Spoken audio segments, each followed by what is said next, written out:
یاد آیا، لوگ یہ بھی کہتے ہیں موت کا خوف ہے، مفتیوں کو گارڈ لے کے گھوم رہے ہیں. بالکل ہے، کیونکہ نیچرل ہے. موت کا خوف کیا ہے؟ یہ نیچرل ہے. کسی کا باپ بھی اس کائنات میں ایسا نہیں پیدا ہوا جس کو موت کا خوف ہی نہ ہو. سمجھ میں آ رہی ہے بات کہ نہیں آ رہی؟ آپ کہہ سکتے ہو شہادت کے بعد تو جنت ملتی ہے لیکن پہلے مرے گا بعد میں جنت میں جائے گا.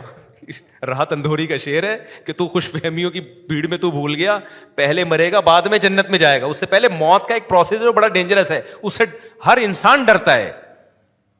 ہاں دیندار لوگوں میں کم خوف ہوتا ہے، دنیا داروں میں زیادہ ہوتا ہے، کیونکہ دیندار کو ایک تسلی ہوتی ہے، یار ایک تکلیف ہے ٹھیک ہے، لیکن اس کے بعد اللہ سے امید کی جا سکتی ہے کہ راحتیں ملیں. لیکن خوف ہوتا ہے. ہم نے بڑے بڑے بہادروں کو دیکھا ہے کہ ان کو خوف ہوا ہے. موسیٰ علیہ الصلوۃ والسلام کو جب اللہ نے کہا لاٹھی کو پھینکے وہ سانپ بن گئی، حالانکہ اللہ موسیٰ کو کلیم اللہ کو پتا تھا اللہ کہہ رہا ہے، تو اللہ تو خیر خواہ ہے نا. قرآن کے الفاظ ہیں موسیٰ علیہ السلام فرار ہوئے ولم یعقب، اور پیچھے مڑ کے بھی نہیں دیکھا، ایسے بھاگے ہیں نا. کتنے مضبوط دل کے تھے نا موسیٰ علیہ السلام، کتنے مضبوط دل کے تھے. لیکن قرآن کے الفاظ ہیں موسیٰ علیہ السلام فرار ہوئے ولم یعقب، اللہ اتنا ہی بتا دیتے کہ بھاگ گئے بس کافی تھا نا. اللہ نے بھی پورا نقشہ کھینچا، فرمایا ولم یعقب، پیچھے مڑ کے بھی نہیں دیکھا موسیٰ علیہ السلام نے. اتنے بہادر تھے کہ بہادر نہ ہوتے تو اللہ فرعون کے پاس ڈائریکٹ بھیجتا آپ کو. اور کتنے مضبوط کہ ایک مکہ لگایا بندہ ہی مر گیا. اس کے باوجود جب سانپ دیکھا نا تو فرار ہوا. اب وہاں کوئی بدعتی بیٹھا ہوتا یا کوئی جو آج کل جو بیوقوف لوگ جو کمنٹس کر رہے ہوتے ہیں، یہ دیکھو یہ کلیم اللہ خود مخلوق سے ڈر رہے ہیں سانپ، اور وہ سانپ بھی وہ جس کو اللہ نے سانپ بنایا، مخلوق سے ڈر رہے ہیں. اور ہمیں کہتے ہیں صرف کس سے ڈرو؟ اللہ سے ڈرو. ٹھیک ہے، کوئی بیٹھا ہوتا تو یہ اعتراض کرتا. تو موسیٰ علیہ السلام کیا کہتے ہیں؟ بھائی ہم اللہ سے ڈرتے ہیں لیکن یہ سانپ بھی کس نے پیدا کیا ہے؟ اللہ نے کیا ہے. اس میں کاٹنے کی صلاحیت بھی اللہ نے رکھی ہے، ڈسے گا تو موت کا بھی خطرہ ہے، تو ایسے تھوڑی مر جائے. پہلے تکلیف ہوگی بھائی، زہر اندر جائے گا. یہاں علماء نے ایک اشکال اٹھایا کہ موسیٰ علیہ السلام کو تو اللہ نے کہا تھا کہ سانپ، یہ میں سانپ بنا رہا ہوں، تو پھر ڈرنے کا کیا ہو؟ بھائی بات یہ کہ طبعی چیزیں ہیں، یہ طبعی چیزیں، نیچرل ہے. اللہ کے کہنے کے بعد بھی ڈر لگ رہا ہوتا ہے آدمی کو. اللہ نے وعدہ کیا تھا نبی سے بدر میں کہ فتح ہوگی، اس کے باوجود نبی کو خوف تھا.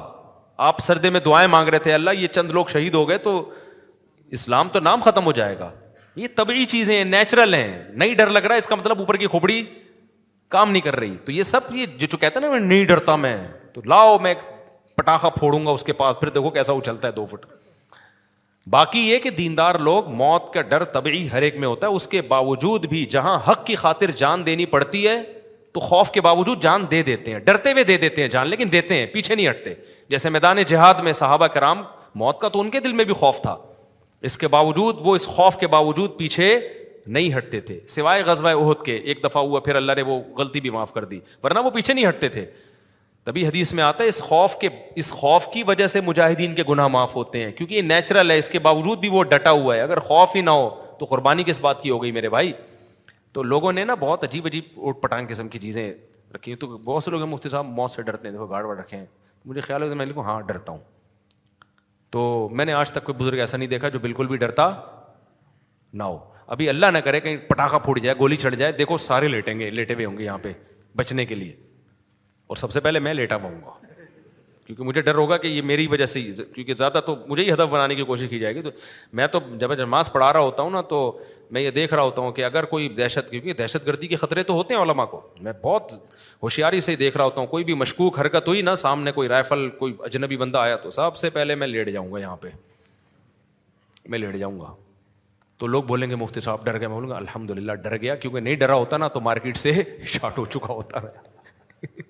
یہ احتیاط فرض ہے. ایک ویڈیو وائرل ہوئی کچھ دن پہلے، چند سال پہلے، زلزلہ آیا ہوا ہے، لوگوں نے کہا امام صاحب کا تقویٰ للہیت دیکھو.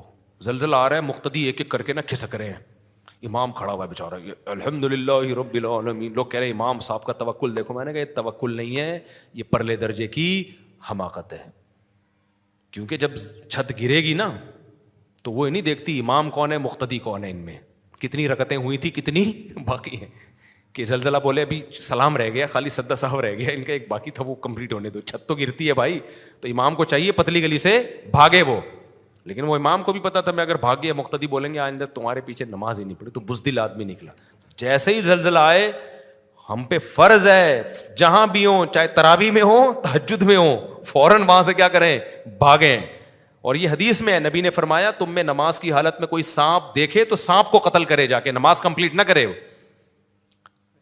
ہونا تو یہ چاہیے تھا ہمارے نبی، ہمارے جو رائے ہے اس کے مطابق ہمیں نبی یہ سمجھاتے کہ جب کوئی سانپ دیکھے تو نماز میں بالکل توجہ نہ کرو، کیونکہ تمہارا کانٹیکٹ ڈائریکٹ کس سے چل رہا ہے، اللہ سے چل رہا ہے. ایسے موقع پہ پتہ چلے گا کس کی سچی مچی کی نماز تھی، کس کی جھوٹی موٹی کی. سانپ تمہیں کچھ بھی نہیں کہے گا، کیونکہ جس کی اللہ پہ نظر ہوتی ہے اس کو سانپ بچھوؤں سے ڈر نہیں ہوتا.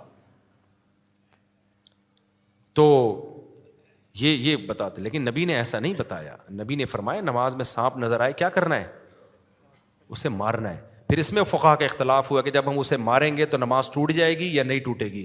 امام حنیفہ کہتے ہیں نماز ٹوٹ جائے گی، لیکن اس کو مارنا کیا ہے، واجب ہے، دوبارہ سے نماز پڑھیں. بعض فقہا کہتے ہیں کہ نہیں، کیونکہ نبی نے حکم دیا مارنے کا تو وہ آگے سے ہی کنٹینیو کر لے، ٹھیک ہے نا، لیکن مارنا پڑے گا اس کو. اگر آپ نے نماز نہیں توڑی سانپ کو دیکھ کر، اللہ پہ اعتماد کیا کہ میں اللہ سے میرا کانٹیکٹ ہے، تو بھائی سانپ کا اللہ سے کانٹیکٹ اس قسم کا نہیں ہے.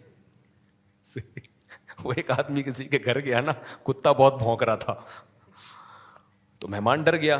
میزبان نے دیکھا مہمان ڈر رہے، تو میزبان نے مہمان سے کہا آپ نے سنا نہیں ہے کہ بھونکنے والے کتے کاٹتے نہیں ہیں، تو آپ کیوں ڈر رہے ہیں؟ کہہ رہے میں نے تو سنا، پتہ نہیں آپ کے کتے نے بھی سنا ہے کہ نہیں سنا. اس کو بھی یہ بات ہو سکتا ہے اس کی نالج میں نہ ہو، یہ کاٹ دے مجھے. تو سانپ کا تھوڑی کوئی کانٹیکٹ ہے کہ یہ وہ تو وہ مارے گا.